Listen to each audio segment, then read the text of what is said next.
Hello friends, अस्सलाम वालेकुम। Welcome to horror facts Urdu. दोस्तों, उम्मीद है आप सब खैरियत से होंगे। आज जो खौफनाक वाक़यात मैं आपको सुनाने वाला हूँ वो हमारे फेसबुक ग्रुप में हमारे मेंबर्स ने शेयर किए थे। सबसे पहला वाक़या जो मैं आज आपको सुनाऊँगा वो हमारी एक बहन ने हमारे साथ शेयर किया है। वो कहती हैं कि ये वाक़या काले जादू से रिलेटेड है। इस वाक़ये में एक नसीहत है उन लोगों के लिए जो काला जादू करते हैं या करवाते हैं। वो लिखती हैं कि हमारी फैमिली में मेरे बड़े भाई हैं और हमारी वालदा, हम 2 बहनें हैं। हमारे वालिद जो हैं उनका इंतकाल हो चुका है।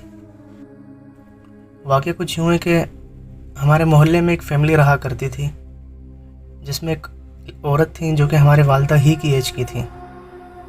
उस फैमिली के बारे में मशहूर था कि ये लोग काला जादू करते हैं।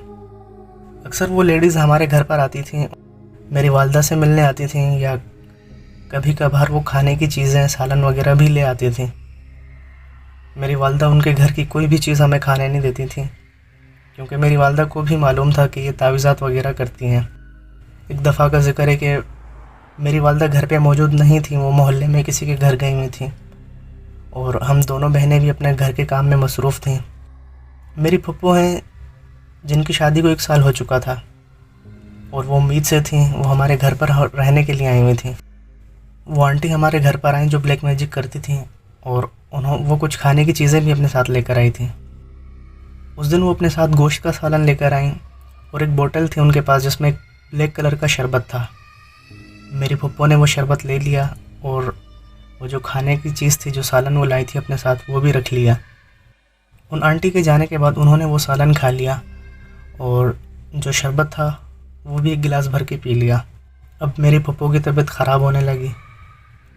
इस दौरान मेरी वालदा भी घर पर आ गई। मेरी फुप्पो की तबीयत बहुत ज़्यादा ख़राब हो रही थी। वो अजीबोगरीब हरकतें करने लग गईं और उनके अंदर से एक मर्दाना आवाज़ आने लगी। वो बहुत ज़ोर ज़ोर से चीखने लग गईं और कभी घर के बर्तन फेंकने लगती हैं, कभी ज़ोर ज़ोर से चीखने लगती हैं। मेरे भाई ने उन्हें पकड़ने की कोशिश की लेकिन उनके अंदर इतनी ताकत आ गई थी कि वो मेरे भाई को उन्होंने उठाकर फेंक दिया। उनको इतनी ज़ोर से धक्का दिया कि वो दूर जाके गिरे। फिर हमने मोहल्ले में से भी अपने कुछ रिलेटिव्स को बुलाया जिन्होंने उनको काबू करने की बहुत कोशिश की लेकिन उनके अंदर इतनी ताकत आ गई थी कि वो सबको धक्का देकर गिरा रही थी। यानी उनमें 2-3 मर्दों से भी ज़्यादा ताकत आ गई थी। हमने पप्पू को बहुत मुश्किल से काबू किया। हमारे घर के करीब एक मज़ार था जहाँ पर एक पीर साहब बैठा करते थे।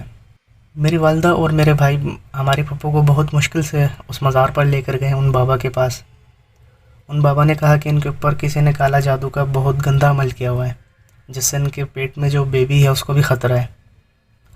एक तावीज़ उन पीर साहब ने मेरी वालदा को दिया और कहा कि ये तावीज़ आप इनके कमर पर बांध दें और तब तक मत खोलना जब तक कि इनकी डिलीवरी ना हो जाए।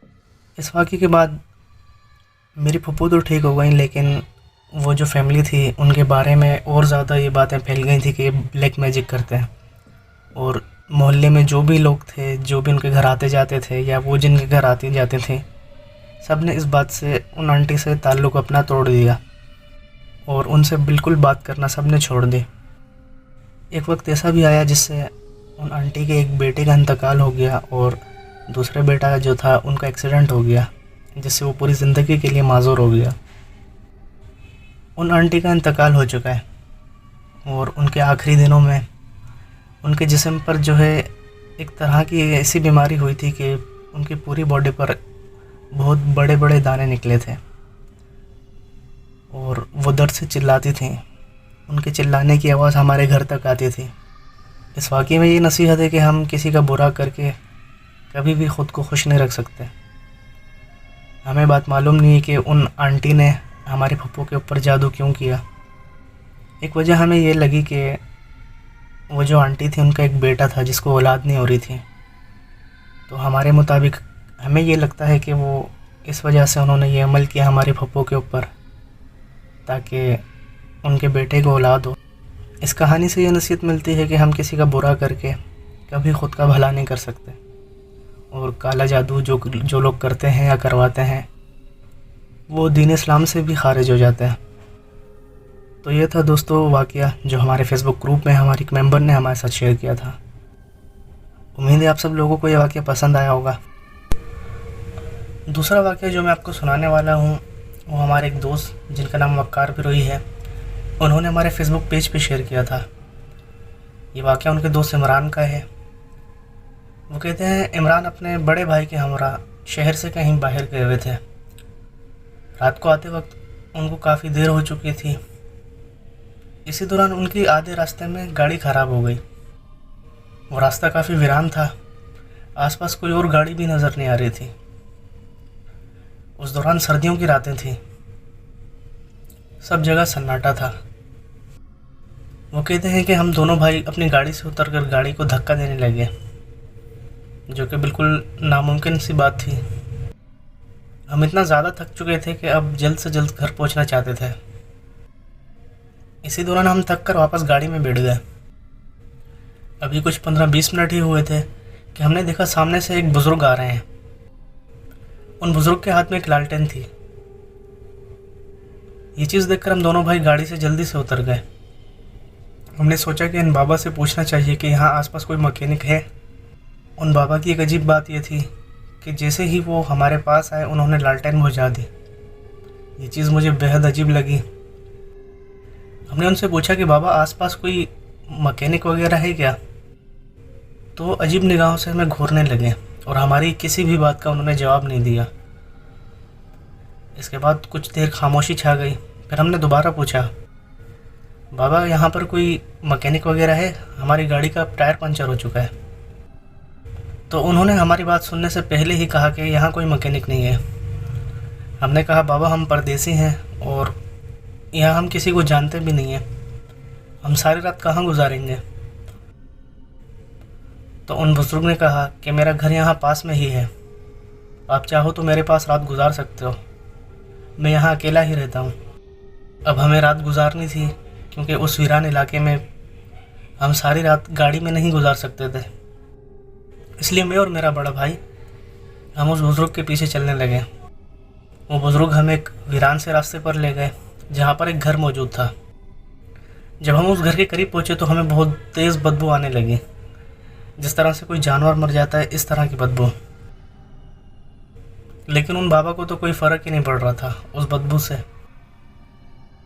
अचानक उन बाबा ने हमें उस घर के बाहर ठहराया और कहा कि मैं भी आता हूँ, आप यहाँ रुको।